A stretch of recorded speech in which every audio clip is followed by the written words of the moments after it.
박지원 전 원장에게 출국 금지 조치가 내려졌습니다. 박 전 원장 낙상 사고로 입원까지 했다고 하는데 지난 15일 발언 한번 들어보시죠. 그 한두 번 당했어요. 진짜 검찰총장 출신 대통령이 이렇게 인권과 법치를 무시하는 정권 처음 봤습니다. 너 떨고 있니? 천만의 말이에요. 저도 나갈 생각 전혀 없어요. 우선 두 국정원장을 문제 삼아서 보수를 단결시키고 문재인 정부는 용공 정부다, 친북 정권이다 이렇게 하려고 하죠. 지금 박지원 전 원장이 강하게 반박했어요. 너 떨고 있니? 안 떠는데 나갈 생각 없다. 어차피 출국 금지에도 영향 없다라는 건데 수사당국이 왜 박 전 원장에 대해서 출국 금지를 할 수밖에 없었던 겁니까? 지금 뭐 서훈 국정원장이 해외 나가 있다는 보도가 일부 있었고요. 그리고 이제 저는 박지원 전 국정원장을 이렇게 보면서 이 문제를 자꾸만 정치 공세로 확대시키는 주인공 중에 한 사람이라는 생각이 들었어요.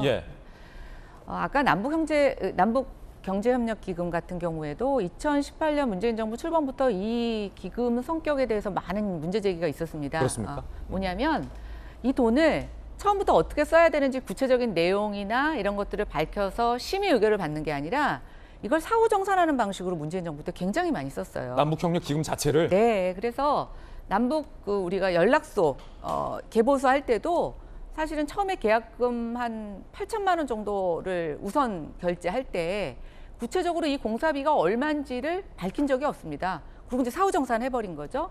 지금 평창 올림픽 때도 마찬가지입니다. 이 18억에 대해서 사전에 어떤 용도로 쓰겠다고 심의의결 받은 것이 아니라 사후정산 방식을 썼는데 이건 사실은 남북협력기금법 위반입니다. 그러나 지금 아름아름 이렇게 써가지고 왔는데 그동안 남북과 관련된 문제에서 사실은 문재인 정부는 많은 예외를 적용해 왔고 그때서부터 그것들이 많이 문제 제기해 왔던 것도 사실입니다. 그리고 그 당시에 사실은 굉장히 고위 책임자에 있었던 분들이 사실은 이 문제에 대해서 겸허하게 지금 수사로 진행되고 있는데 수사에 응하는 것이 아니라 자꾸만 미국으로 간다.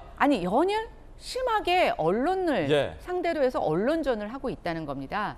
그러니까 저는 최영법 홍보수석이 사실 전면에 나서는 거 바람직하지 않다고 생각이 됩니다. 이게 그럴 문제도 아니라고 생각이 되는데 왜 이렇게까지 됐나라고 보면 굉장히 중책을 갖고 있었던 두 분의 대여론전이 이렇게 전선을 확대시키고 있다고 생각이 되고요.